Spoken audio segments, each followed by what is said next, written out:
Good morning mga kakid. So it's January 5, 2026.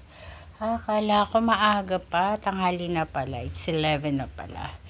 So sa ngayon, magpiprito lang tayo ng isda. Yan, nagalunggong and pampano. And yan prito din, talong and okra. Siguro yung okra laga. Kasi nga may buro from Nueva Ecija. So yan daw ang isasawsaw nila. Buro. So itatry natin magluto ng buro. Hindi ko masyado alam iluto yun. Pero itatry ko. Pwede na yun. Gisa lang naman yata yun. Tapos timpla-timpla. Gano'n na yun. Pero parang nakapagluto na rin ako. Nakakalimutan ko na lang. So ayan. Ayun lang para sa ating lunch. Habang nagluluto ay hinihingal ako, napagod ako, linis. Ayun, pakita ko sa inyo ang aming salas. Ayan, naglilinis ako habang nag-aayos ako na niluluto. Ayan. So, ayan, hinaharang ko yung pinto namin kasi lumalabas ang aking aso. So, ayan ang papalabas namin, oh. Ayan, ganyan. So, nakakapagod. Maging katulong, no? Ayan, naglilinis ako. So, dito na lang sa kusina ang hindi pa maayos. Pero, pwede na yan. Magluto muna tayo at medyo oras de peligro na. Okay? So, ayan, na-prepare ko na siya. Ang ganda ng talong. Walang masyadong alaga. Ang ganda nung napili ko siya ng maayos. Yung okra lang, hindi parang luma na. Ewan ko ba dyan? So, ayan, magpiprito na tayo. Piprito na tayo for today's video.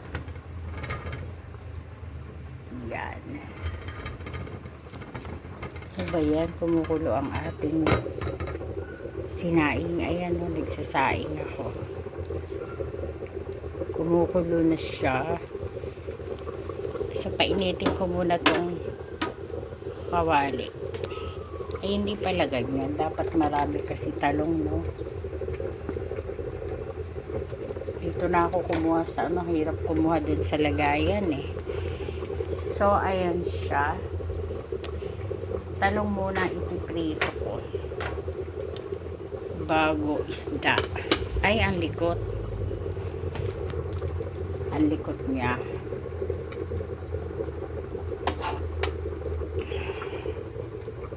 Kasi matalsik to. Takot ako sa talsik. Talsik masyado. Diba? Ganyan lang siya. Tapos, pupunta ako sa kabila. Doon ko lulutuin ang buro. Wala kasi dito sa akin. Nandun sa kabila. Dala ng anak ko from Nueva Ecija. So, nandun siya. Hindi ako kumuha. May kasamang binabad. Yung pork na binabad, kung tawagin sa kanila. Ewan ko kung saan binabad yun. Basta binabad siya. Ayan, ganyan. So, ayan siya. Diba? So, ayan, luto na ang ating talong. Diba? Oh, diba? Yummy. Yan. Tapos, ayun na, nagpiprito na tayo ng galunggong. And, alam mo, yung okra, sinapaw ko na lang doon para tipid.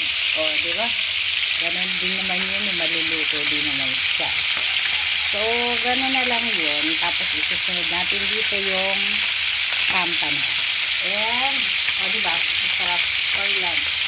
Kaka New Year lang dapat ganyan lang muna ang ating pagkain. Ganyan, talong, galunggong, okra, and pampano.